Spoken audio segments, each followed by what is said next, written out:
When was the last time you had a deep conversation about dating, finding a job, reaching our goals, and all the other intricate areas that make up our 20s? Every episode, I talk about these topics with real young adults who are living and learning along with the rest of us.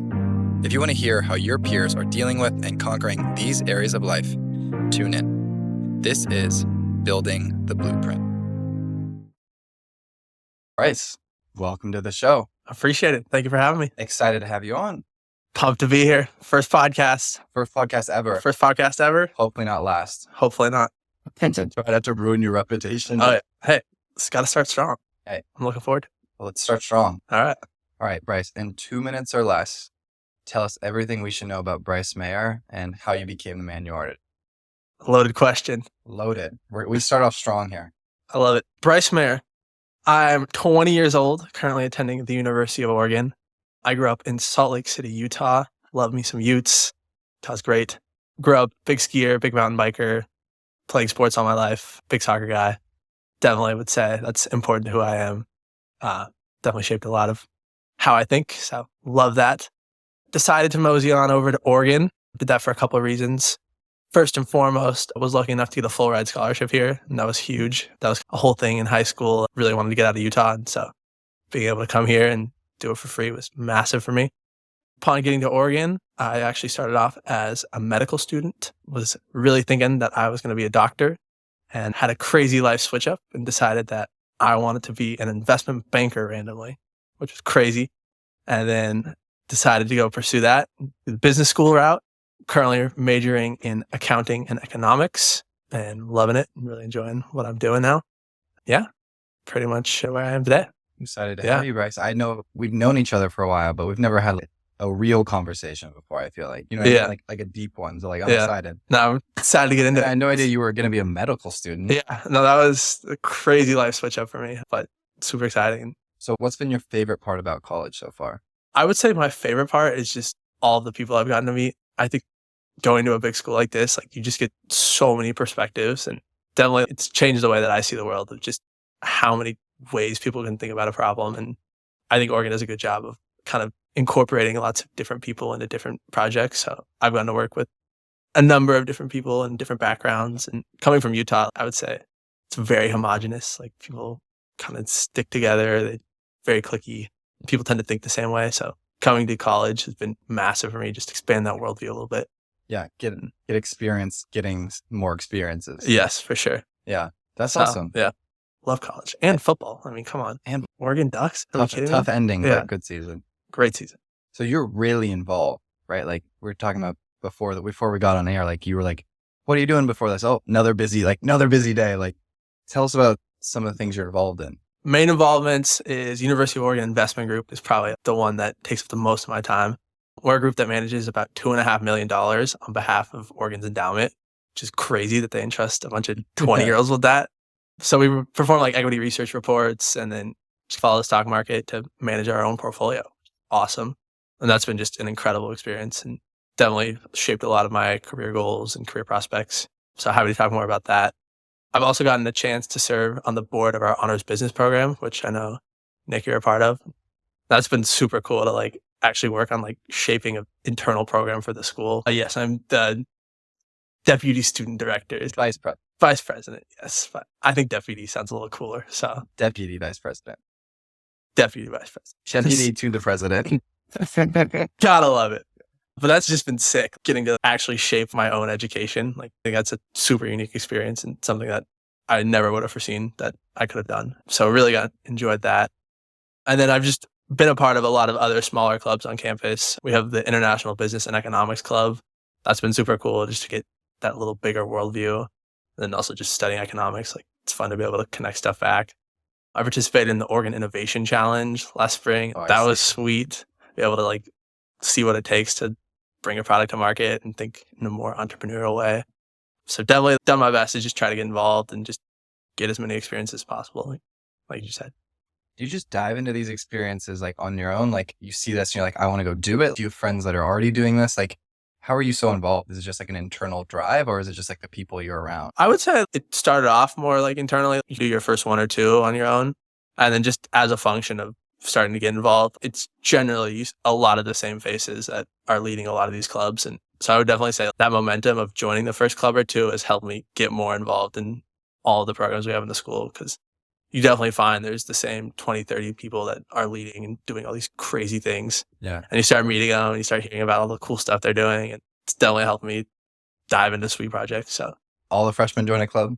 100%. I think there's a lot of clubs out there and a lot of them aren't going to stick. I know I attended probably 10 or 15 that I didn't end up going to routinely, but just seeing what's out there and seeing the opportunities that you can get has been massive. And I would say for some of these clubs, it's been like more impactful than my actual like classes, direct education. Yeah. So I would say 100% get involved, figure out what's out there. Huge for personal development, huge for professional development, and they're just fun. I think it's really cool that you were saying you tried so many, right? Like we were talking before about like how I'm in Greek life and you're not in Greek life. But like how like you gave it a shot multiple times anyway. And like, I think it's really cool how open-minded you've been about it. Seemed, that I've seen you been and that you're talking about of trying all these things and just saying like, okay, what do I like? What do I not like? And being really like honest and open about that. 100%. That's one of my big life mottos, is just try everything once. There's almost nothing that I don't want to try at least once. So many cool experiences out there, and to try to shelter away from that, it just seems silly to me. Go see it. Most of it probably won't stick, but like the stuff that does, like, change your life. So do it once.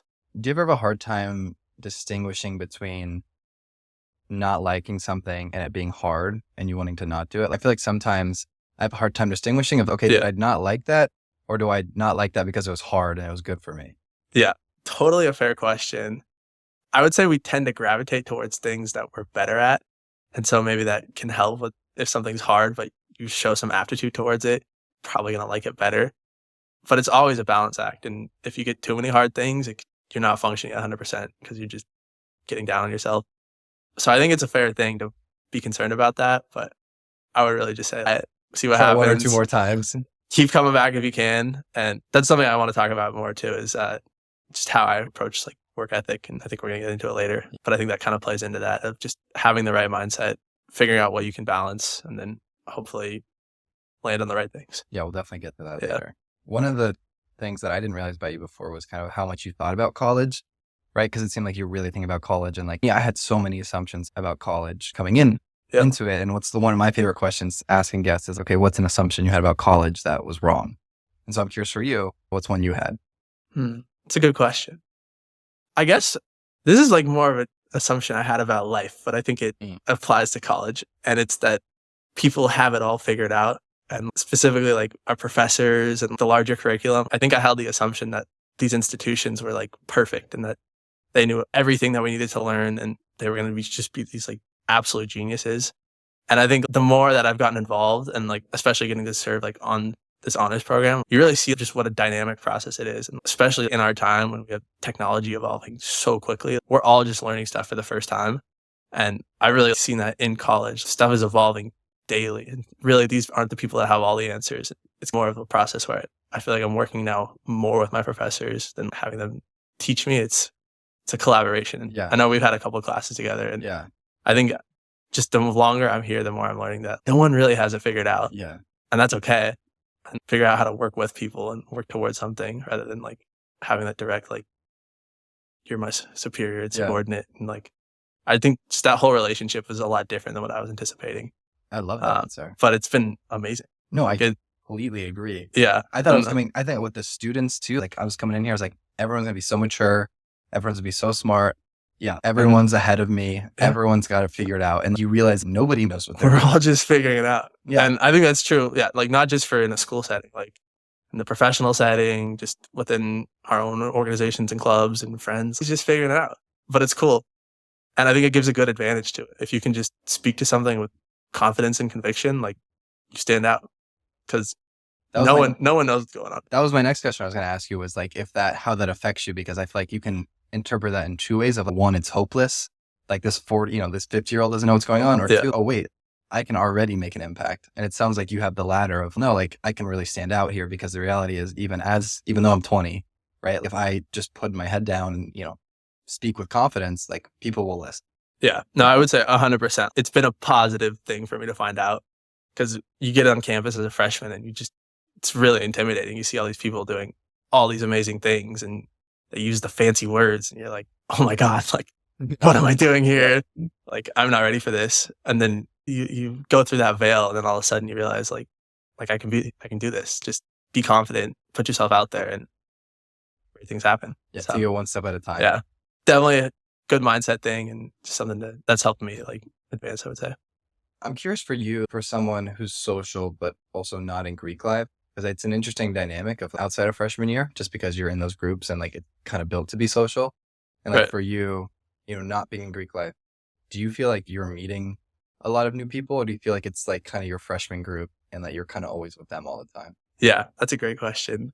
It's definitely been a bit of a struggle at times. I was lucky enough very early on in my freshman year. I got to know a group of 15, 20 people really well and gotten to maintain that group all through college, which was awesome. And it was like all I could have wanted for freshman year. And then midway through sophomore year, I found myself pretty much only interacting with these 20 people.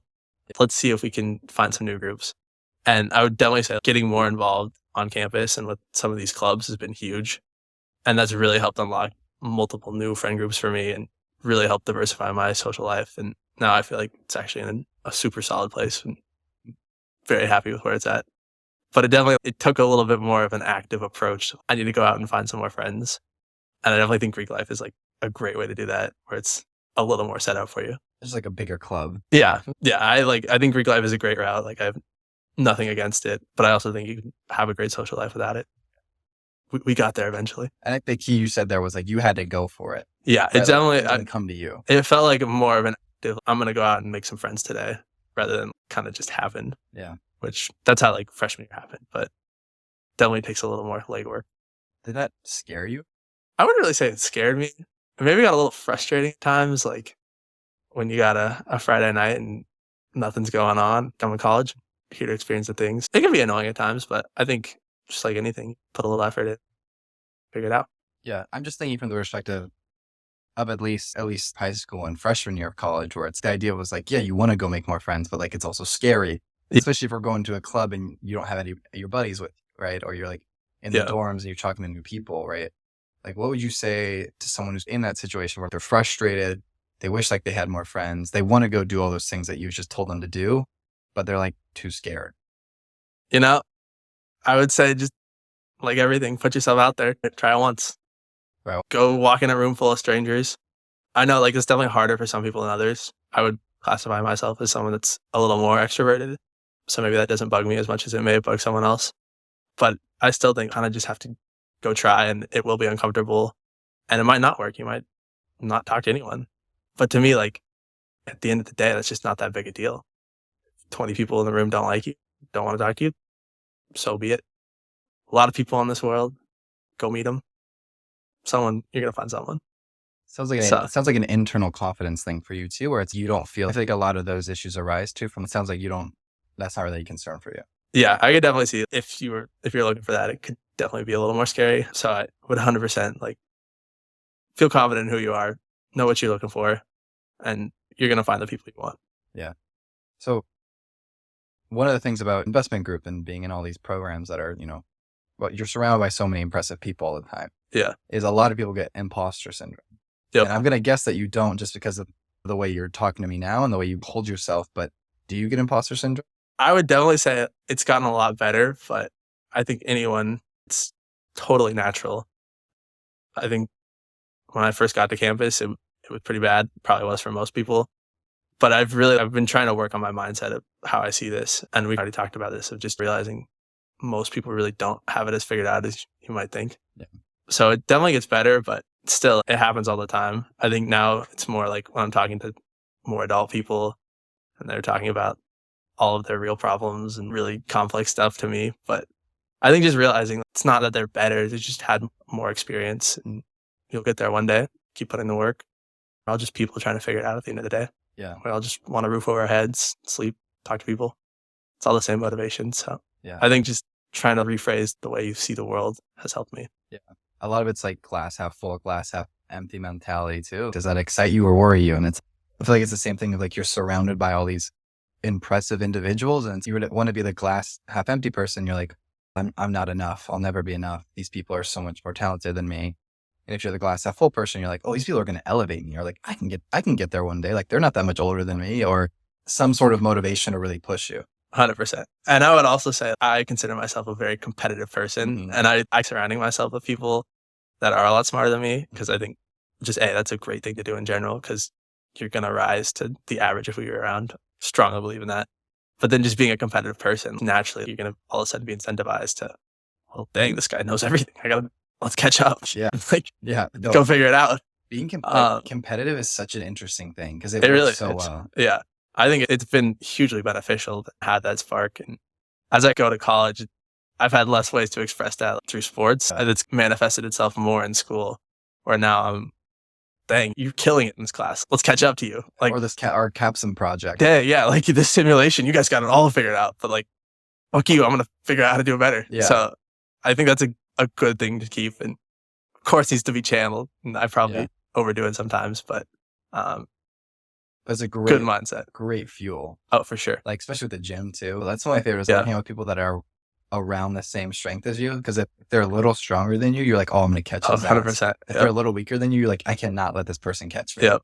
I was just on a run like a couple days ago, and I heard someone come up behind me, and they're like about to pass me. And so I like increased my pace, but a minute faster. So I was just fully dying, but there's no way I'm running like that on my own. But just having that drive, and I think that translates to so many different things. Oh my gosh. Like, it's just so funny that that's how our psychology works. Dude, I did that on the treadmill. There was no one around. And I was literally imagining that I was in like a Spartan race and this guy was like 100 feet in front of me and I was in second, he was in first. Yeah. And I was like, I'm going to pass him, going to crush his soul. I love it. Again. See, that's drive though. And like, all of a sudden you get all this energy. If you can do it with no one around, like, I think that's money. Michael Jordan-esque. Those literally. Have you seen those clips where he's like, literally, he would make up things that people didn't even say about him just for like motivation? I remember that. Yeah. I think there's so many ways that manifest. And I always hear people talk about like the Mamba mentality. Yeah. Like there's so many names for it, but I definitely think like having that framework is awesome and really helps drive people. As long as you have good awareness of knowing good emotional intelligence of, okay, knowing when you're doing it, when to do it and when not to do it. And knowing, okay, when am I like going a little far? Am I internalizing this or am I yelling at somebody right now? If you have good awareness, it's a great 100%. And there's definitely a balance. And I have gone way too far. Yes. In a lot of things. I would agree. Be aware. Yeah. Don't be afraid to apologize later because that happens. Arguments over board game, family game. That did not need that. No, game nights. Yeah. You do not want to see me on a Monopoly board. That's all I'll say. But I could totally see that. Someone's, I'm ready to be done and gives their card to someone else. I can just see you being what the? Absolutely not. No way. Yeah. Okay. Don't play Monopoly against Bryce. Don't play Monopoly against me. Unless you want to lose. And one of the things that we've been dancing around is confidence. Yeah. And a scale of 1 to 10. Like, how confident do you feel most days? I think that varies quite a bit. I'm going to say on average, I'll give myself like probably an 8 or a 9. I think I'm probably a little too confident for what I actually deserve, but I find that being overconfident is generally more beneficial than being under. There's certainly drawbacks to both, but just in general, if you carry yourself with confidence and you kind of everything you say with strong conviction, like I already mentioned, and just the way you carry yourself and the way that people treat you when you act confident, I think it's huge. It's really helped me like just act more confident than you maybe even feel. Yeah. But that being said, there's certainly days where I wake up and just like, I have no idea what I'm doing. Like, what is this? I'm freaking out. But usually I find just take a little reset. I'm big into the warm baths right now. Really? You take a little bath. A warm bath. Do some deep breaths. Yeah. Do a little reset. And then generally just get back on being more confident than you deserve. And it's treated me well so far. Yeah. I totally agree with that mindset. I was talking with one of the guests before you, and we were talking about being like practically delusional. Yeah. And how like we both had the mindset of what you're describing then of, oh, like I've got this. When realistically, like you don't got that. No. But like your chances are better if you feel like you do. Yeah. Or you're more confident if you think you're more confident than you really are. Yeah. Right. And that's like kind of buying into the belief, real or not. Yeah. Just in general, like doubting yourself really does not net you much utility at all. Yeah. It may make you do a little more due diligence, but like in general, like just coming in and putting down a strong opinion, it's going to help. Yeah. I saw an interesting quote that was like, if you don't believe in you, why would anyone else believe in you? Exactly. Yeah. Which is an interesting perspective too, of like, you should be your biggest cheerleader. 100%. And I know it's hard because it's also easy to be your biggest critic. Yeah. But it's such a powerful thing if you can, cheer yourself on more than you're doubting yourself. Yeah. I think about it I think of the whole world, like what everyone is fundamentally trying to do is sell. Like think of everything as just one sales pitch. And a sales pitch is only as good as the guy who's willing to like super put himself out there, be confident, and convince why I am the best person for whatever it is. So if you're always just selling to someone, like, even if you don't have all the answers, make someone else think you do, which some people might not like that. Someone's gonna go, Bryce is deceiving me. And I don't even it's not deception. It's just be someone that you want to work with. Yeah, exactly. Like we talked about, we're in the business strategy class. Like perception has so much more to do with what actually sells than even like the physical product. Yeah. Like we talked about like Nintendo when they're doing their N64, which was like the most successful video game console. Like they advertised it before they had anything. They had nothing. But you sell it and be confident in it. And then all of a sudden that demand comes and they get some more funding and then they make it into the best console. Yeah. Like I love that. I just think that's how the world works. And people buy into ideas and beliefs. Yeah. Because there never really is like a solid product until you have that belief. Someone's got to see it before there is something solid and tangible to hold on. That's good. Yeah. That's my opinion. Yeah. I think too, going back to your warm baths, which I think is interesting. When I think about confidence, what I tell a lot of people is like, you just need to be confident 51% of the time. Yeah. The idea of like, I like what you're saying of like, hey, most days I'm an 8 or 9. Some days I'm sure you're a 4. Yeah. And it just 2 or a 1. Yeah. It just happens. It comes in waves for sure. And yeah, I think any really successful person that I've talked to will tell you there's long stretches where they feel like nothing is going right. You hear every founder story and it's all up in flames. Yep. And just, I think embracing that it's never going to always be 100%. There's going to be good days and there's going to be bad days is huge. And just weather the storm. The best person is the person that's going to be the most consistent. So every day, wake up, do whatever you can do for that day. Yeah, I think he's really the best mindset you can have. Yeah. Alex Hormozy. Yeah. He has a fun thing where he's always like, yeah, if you were to, before you were born, you were to pick the person you were going to become, right? You would want to pick the person who has all these skills and all these traits. But that person can only have all this who didn't work for anything in his life, or who never had to try or never went through any university. Or you want the person who's been through the adversity, who's been through the storm, who's dealt with it and then grown stronger because of it, right? Like it sucks in the moment. That's how it is. Yeah, and it makes life worth living. Yeah, I love it. Like it sucks at times. Embrace the challenge. Yeah, I definitely think like all of my like best successes and best memories like have been rooted in some adversity, and that's what it takes. It's how it goes. I guess that's pretty generic, but yeah, no, you're right. Yeah, so that's life, right? I hate to bring us back to the warm baths again. Warm baths. I promise the last time I'll bring us back to I love talking about my bath.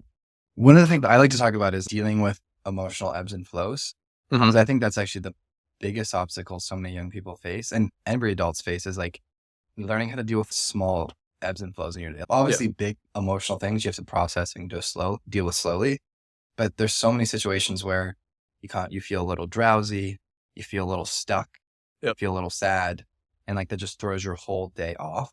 Yep. And for you mentioned one of the things you do if maybe you're not confident is take a warm bath, right?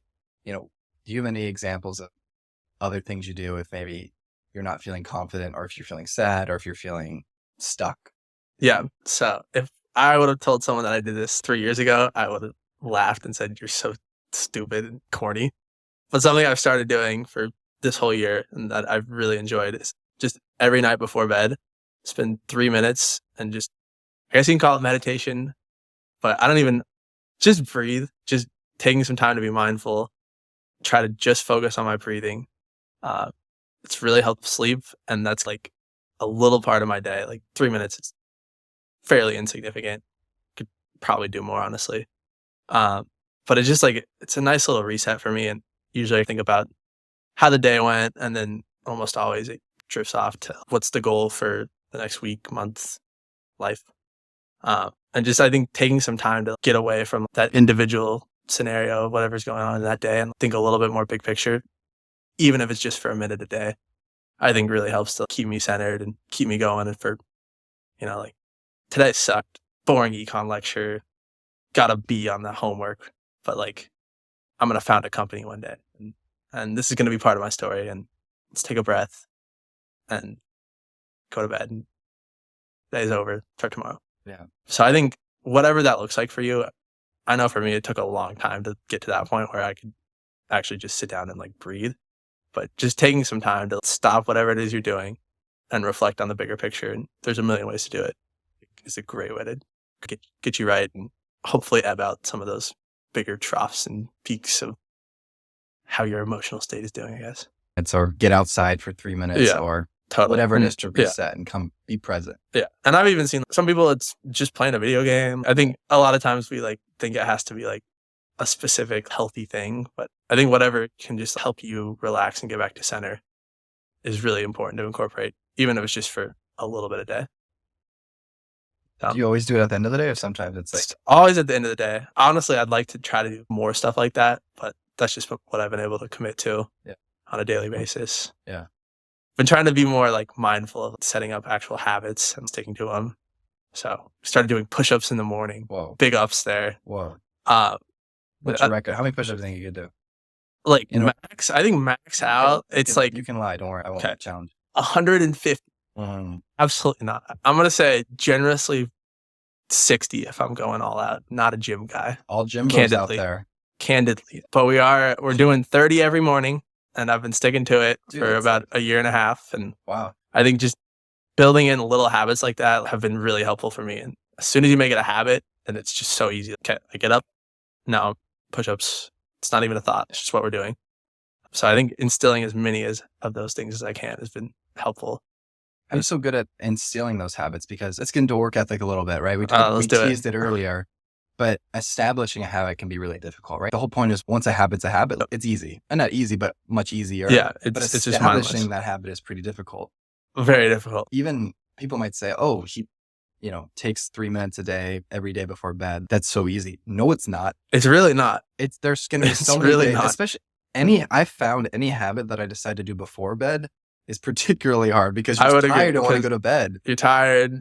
You want to scroll on some reels real quick. Yeah. Brain rot for a second. Yeah. No, it's very hard. And honestly, I don't think I have a lot of good advice how to actually instill a habit because I try to do a lot and really, I would say I have like 10% rate of them actually sticking. Yeah. So I guess maybe my advice is try a bunch and see what sticks. Yeah. But it is really damn hard to get your mind to just commit to doing something every day.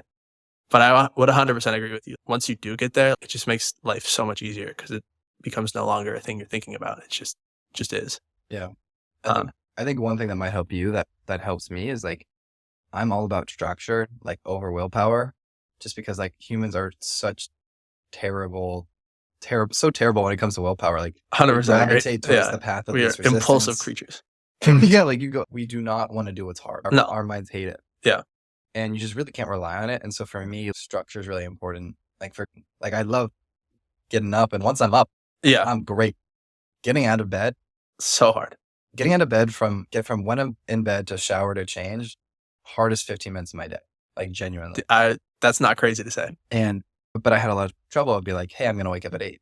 It's like, I would calm my head snooze, sleep till 10, right? Or whatever. And because I was just relying on willpower. Yep. And, structures help me in the sense of like, I'll schedule a meeting at 8:30. Yeah. Right. And I'm not going to miss that meeting. So I get up because I know I can't miss the meeting. Right. So I have that structure and that accountability, or I have a 1 snooze policy. I like that. So I wake up every day. I hit snooze. I always hit snooze once. Yep. And if I'm feeling good, I'll hit snooze once and I'll have my 8-minute semi wake up period. Groggy. When I hit snooze the first time, I throw my phone across the room. I glide across the room, and our walls are, so I know they can hear my alarm. Yep. And so I have this thing where I'm like, I have to be ready to get up fast because I have to get to that alarm before it goes once or before it goes 2 or 3 times. Yeah. So I don't wake all my roommates up, and that gets me up. Structure and accountability really helps me with my. That is great advice. Listen to this man. Yeah, but I mean, have you always had this work ethic? Yeah. So I would say we're talking about like tenet of life. Hard work beats talent when talent doesn't work hard. Like tattoo across the chest. Like that is the differentiator in life. If you want to get ahead, work harder than the next guy. That is my like core belief. Like I am hard work over everything. My grandparents grew up as fishermen in a really small town, did not have a pot to piss in, as they would say, and just worked their asses off, made a whole company. They ran a marina, were able to get out of poverty, send my mom to college. She came on a full ride to college because they could not afford that. Worked her butt off, was able to start her own company. And just really every successful role model that I've had in my life has just been an absolute dog, just always working harder than anyone else around them. And I really feel like there is no natural smart. Some people are going to be endowed with better circumstances, but if you want to get ahead, work hard. Work harder than the next person. That is the differentiator. Do you think it gets easier? Like, do you think as you start to work hard, working hard gets easier? Does that make sense? Yeah, it makes sense. Is that a habit you can build? I think it's a habit you build. I don't think like it gets easier per se, but I think maybe like the mindset of it becomes less of a choice. It's still hard, and I don't know. Maybe It's a it good feels question. easier. It's one Like- of those things of I've seen all those, and I've seen those inspirational quotes where it's like the challenge obstacle didn't get easier. You just got stronger. But like I feel like it's like a cheesy thing like that. But I'm just thinking of like productivity, right? Yeah. Like I think productivity and getting shit done is a skill. 100%. I think the more you get good at getting stuff done, the more stuff you get done. Yeah. And then so I feel like it has to relate a little bit. Because like the gym, Yeah. for example, when I first started out the gym, worst thing ever. Yep. You dread going to the gym, you hate it, never want to do it. And then all gym bros can attest, right? You're like, oh, the gym is awesome. I love the gym. Yeah. And I'm just curious, the general concept, like what you think. Yeah, I think that's a great point. Just working hard in the wrong thing is not going to get you ahead. So really thinking about where am I investing my time in is obviously a big role in that. And so I think being strategic and like really giving thought about where is it I'm putting my time and how is this making me better? And then figuring out like what are some complementary skills that I can get? Because you ideally should be diversifying across, okay, I'm going to go study this and then do this project and I'm going to learn this from this, and then maybe I'm going to get this network from this group. So I think figuring out how you can best make use of your time, because definitely like, I think the longer you spend in one like single area, like you get diminishing marginal return there. Like you're only going to get so good at something till you just slowly. Whereas if you can get involved in a lot, which kind of goes back to what we were talking about earlier of go try everything. Yeah. And then figure out, okay, I'm going to try and be involved in these 8 things, and then I'm going to work my ass off and get pretty good at all 8 of them, you're going to get ahead really quickly. So I think definitely having that mindset of figuring out, okay, how can I be strategic and like really put thought into where am I putting my time? Because it is your most valuable resource. And then at the end of the day, work harder than the guy next to you. Yeah. Don't just work hard to work hard with a purpose, with a vision. Be purposeful for it, for sure. And know where you want to go. Because if I want to go be a baker and then I spend hours working on my art, it's not doing anything for me. Figure out how to build complementary skills that are all going to get you in that direction. But building off of that too, one of the was that like hard work doesn't have to look hard. Meaning he's really good at working really hard within his superpower is what he calls it. Right. So it's a little bit of a contrast to what you're saying. I still agree with what you're saying. But I think there's something interesting about find what you're really good at or kind of what your niche is and like what works and what makes money and this and that. Is 100%. He's really good at outsourcing the other stuff and then working really hard on that one little thing that like is his superpower that other people can't do. Yeah. And like I give him shit all the time where like I'll walk in and he's like, I mean his clients are listening to this, but like I'll walk in, he's on a like business call that he's getting paid a lot of money to do. And he's lying on the couch with his head like this, with his eyes closed. And I'm like, this guy is getting paid what amount to do this work? But that's his superpower is like being on the phone with people and giving the advice and coaching and, the scheduling things and the marketing and the other stuff like he outsources and he's really good at. And so I also think it's a fun visual too of work really hard. It's still there. And also like you're saying, don't just work hard to work hard. It doesn't have to look like you're working from 5 a.m. to 12 p.m. if you're good about it. Yeah, you're smart about. I would totally agree. And I guess I think that brings up a good point too. I'm not working hard. The goal is not to be working 80-hour weeks for my entire life. But I would argue right now when you're in college and you're young, and you're hungry, and you're around all these amazing clubs and opportunities, in my opinion, this is the time where you should be working hard and developing that superpower. Because of course, that's the end goal, is to be the very best at something where you can really monetize your time, because maximize your time. That is the most finite resource. So figure out how to get that superpower. I think the best thing you can do is do it now while you're young. Have the most opportunities now. People are the most willing to help you when you're younger. So I would argue this is the time to really work your ass off, and then hopefully get to that point where you are a market leader in something, and then you hopefully can be relaxing for the larger portion of your life. Yeah. Because certainly you don't want to work to live. You want to live or got that flip-flop. Reset. Don't want to live to work. Want to work to live. Love it. One of the things like, Mhm. and I actually had no idea that you were going to be a doctor. Yeah.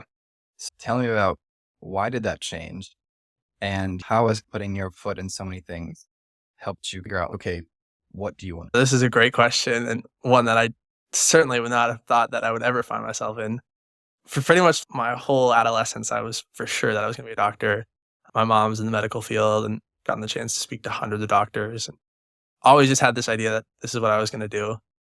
But one day I just realized I don't really have any passion for this beyond just really superficial things, but just the core of what I was studying and all the doctors I was talking to. I just really didn't see myself being energetic and really caring just beyond that surface level of what I was doing.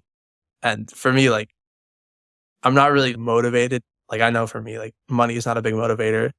My goal really is to build something and have something that I've created that will last beyond my time here on Earth.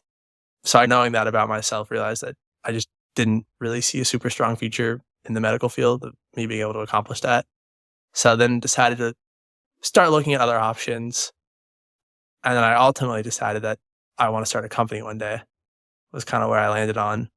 And then from there, just backtracked into what have a lot of founders, what does their path look like? And for me, I decided I'm going to try investment banking, learn a lot about company structures, how companies operate. And then a lot of them move on to C-suites and then being able to found a company. So I would say figure out where you want to be in the very end and then backtrack to what common steps are. It's good advice for how to settle on that first step out of college.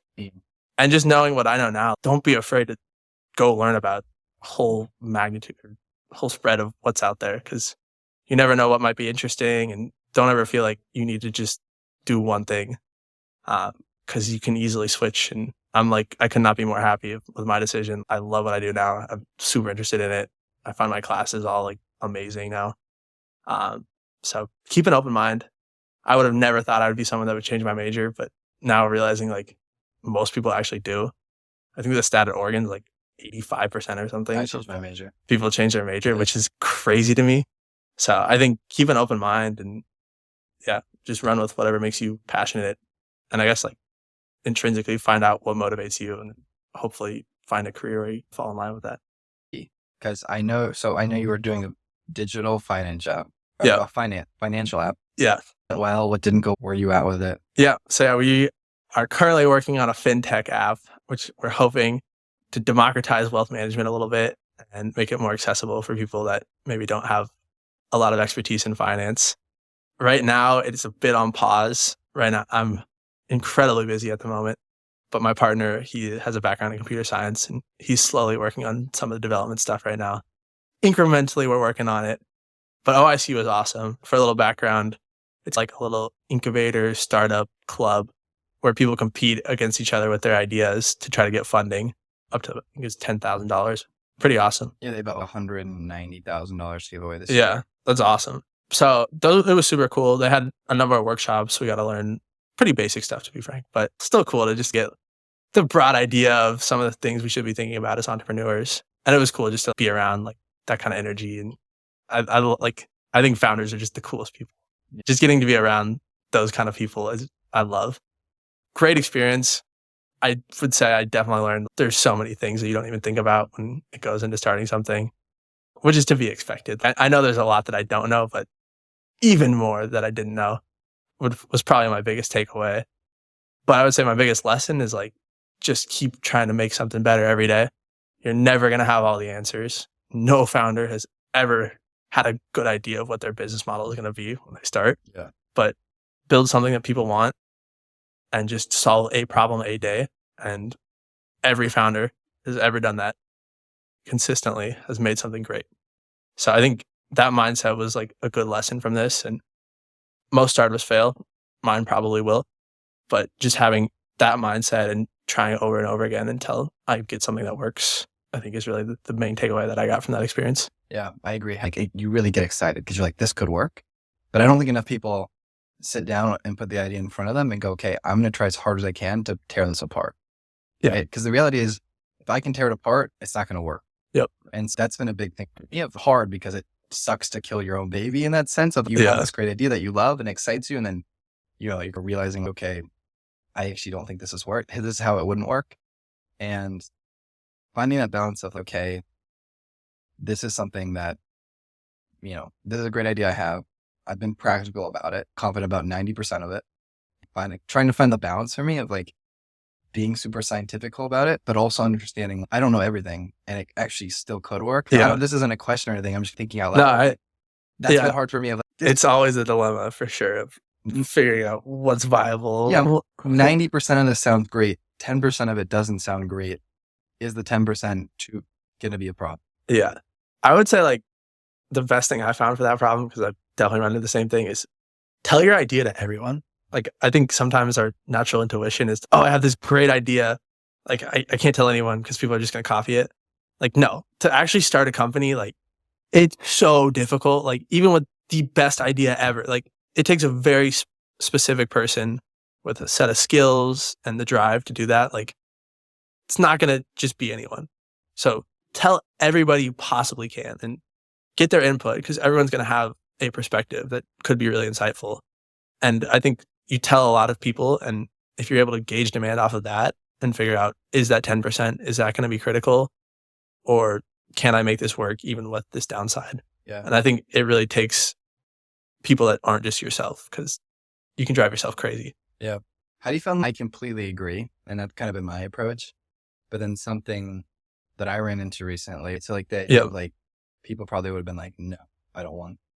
Yeah. So like, I still struggle with like, I completely agree. Don't build something until people want it. But also there's always that underlying aspect of like, people don't know what they want. And I think that's like the ultimate cynicism of entrepreneurship is nobody knows. Yeah. And you have to be practically delusional enough to try it. Yeah. That's a great point. I don't think there are any rules in founding. There is no set precedent of this will 100% work. But I can tell you, if you work hard enough, number one thing, on the chest, have conviction, be confident. I think in general, good outcomes will come. And it might not, but you keep doing that enough times, law of large numbers, you're going to hit on something. So I think that's kind of how I look at founding. Is it is really hard. And statistically, you won't make it on your first go. You won't make it on your second. But keep trying. Make it till it's 10. Yeah. I love just listening to founders, and none of them know what they're doing. Most of them have failed a couple times. So you just got to put yourself out there and try. And you're never going to know until you do that. And I think like understanding that like no idea is perfect. There is no like one great thing that everything is figured out. But if you have a good idea and you see some validation, whether that be externally or internally, go for it. Do it. And you might hit. I like what you said earlier too, of all going to be a part of your story. 100%. Fail or win, going to make a great story when you're 8 and your kids around. That is the goal, is to have excellent grandparent lore. Yeah, exactly. Every different day, new story. Oh yeah. Have something to say. Sometimes PG, sometimes R. And for me, I never want to think, man, I wish I did that. That's been a big thing for me. I just never want to have that feeling. And I've had it a couple of times and it's the worst thing ever. So for me, it's all about trying. Like anytime I think I can do something, just try it. Because to me, there's no worse feeling in the world than regret. Yeah. And people talk about happiness. right? If I have a $1 billion company, I'll be happy. But the reality is, happiness isn't really the goal. Peace is the goal. Yeah. You want to feel peaceful. You want to feel content. Like I gave it all I had. And you feel more peaceful when you try and fail than when you have a $1 billion company, right? Like the peace comes from the trying and like the doing opposed to the result and the outcome and the reward. Yeah. In my I like that. I would definitely say like happiness is fleeting and it's all over the place. Like your mood is all, that's variable. But baths are for. Yeah, exactly. But fulfillment and really having tried something and hopefully done something, that's something that sticks with you through good and bad. I would totally agree with that. So I want to circle back real quick to the job market because we're both, I don't want to use the word lucky because we worked hard, but lucky and, smart enough to know when to apply and how to apply it to jobs. Yep. I'm going to say, unfortunately, being a great networker is probably more important, and that it kills me if that's the case because I really wish it was more of a meritocracy. But at least in my experience and a lot of the experiences I've seen my good friends go through, it's all about who you know. It really, I know for me personally, like the internship that I'm going to be working at an investment bank was directly got through one of our alumni that went to Oregon. Talked with him probably 5 or 6 times, fully got me my first round interview, helped me through the entire process, got me prepped, briefed a lot of the people that were going to be interviewing me, like about me. And those are just huge advantages that someone with a perfect resume that didn't know anyone is still probably not going to get in over me in that situation. And I think that's sucks, honestly. I don't think that's the way it should be at all. But it's the world we live in. And I think trying to meet as many people as possible early on, if you're looking for internships and jobs, it's really the best thing you can do. Yeah. The reality is, right, if one day, I own an investment firm, I'm going to hire the person I know and I trust. Yeah. More than that. Yep. And yeah, sometimes it depends on what end of the stick you're on with it.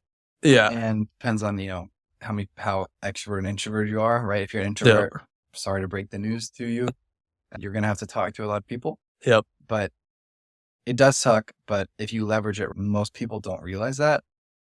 But yeah, I get you're saying that it does suck at times. But resume is still, I will say. I don't want to, I would say resume, it's not like it's just all networking. But tie goes to the networker. Yeah. If they're going head to head, the better networker, ceteris paribus, it's all else equal for our econ friends, is going to get the job. But certainly put effort into both.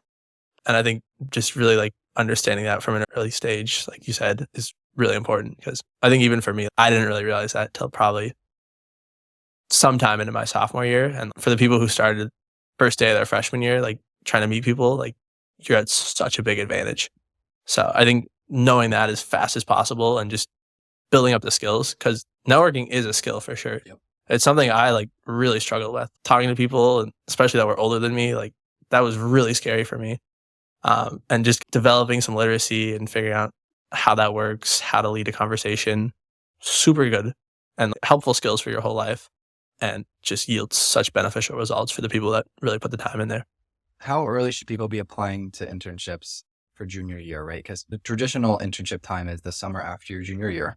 Yep. And, so many. My answer there is it's never too early to start thinking about that. These timelines are ridiculous now. I'm going to say you're probably heart of the recruiting season for a junior internship and something that's pretty competitive is probably going to be around middle of your sophomore year is average. But I would say sophomore year, first day, you need to be looking at all of the openings and start figuring out who you need to be talking to, figure out what it is you want to do.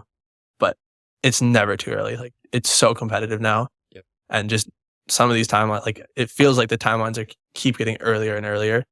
So I would say just start seeing what you can do, meet people. And like we were talking about networking, like I think if you can start meeting people in the thing you're interested in before an application is actually open, like that really sets you apart because that shows like you're inquisitive, you care about this, sometimes in their head beyond the internship, even if that's really all that you're interested in. But to me, like that's all part of the process and that starts day one on campus. And the people who do that do really well. If you're looking at a junior internship in your junior year for something competitive, you probably missed a boat, frankly, which unfortunate, but that's how it goes. We're here to tell inform. Yeah, I did not know that going into college, but Yeah, I only learned that because of the consulting group. That's really the only reason I know, because I was applying for consulting gigs and they recruit a year before. Yep. So the reality is, if you really want something competitive, especially if it's in finance or consulting or these crazy competitive jobs, is like you should be like physically applying to things, May and June. Yep. A year before, and then you should be, networking and talking to people start of your sophomore. Yep.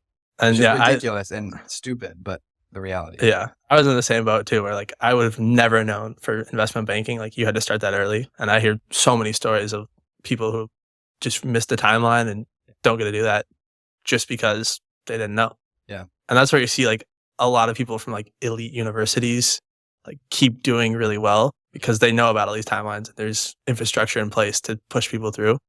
So if you're trying to break into something competitive from a maybe non-target destination, that's what kids who are getting these in fancy universities, like I think that's more of a differentiator than, it's not that they're smarter, they're just more informed. So start early, put in the legwork, and go ball out. Hell yeah. I want to revisit the question that I first asked, which was, in 2 minutes or less, explain to us everything we should know about Bryce Mayer and how he became the man he is today. Ooh. Now that we're warmed up, can you answer that question again for me? I would say is driven by hard work.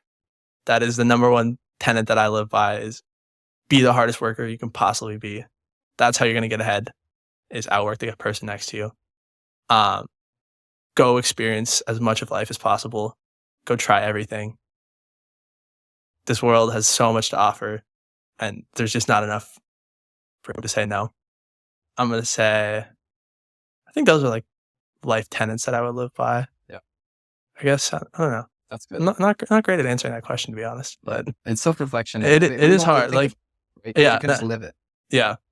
I guess I do live by habit, I think, is another thing that I took away from this conversation. Definitely, I would say the more I think about it, instilling those habits has been so huge, and set up habits. And I think that goes beyond just physically, mentally. If you have the mindset of this is who I am and this is what I do, great outcomes. I'm going to say that's my piece of advice for this 2 minutes. Bryce, thank you for coming on. We have a closing tradition on this podcast, Oh, which do we? comes directly from my favorite show, The Diary of a CEO, Okay. in which the last guest leaves a question for the Okay. And question that has been left for you is, how do you show up for yourself every day? How do I show up for myself every day?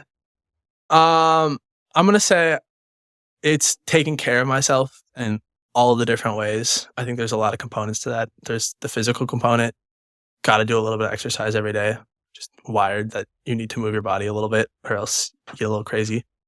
Take some time for your brain to relax.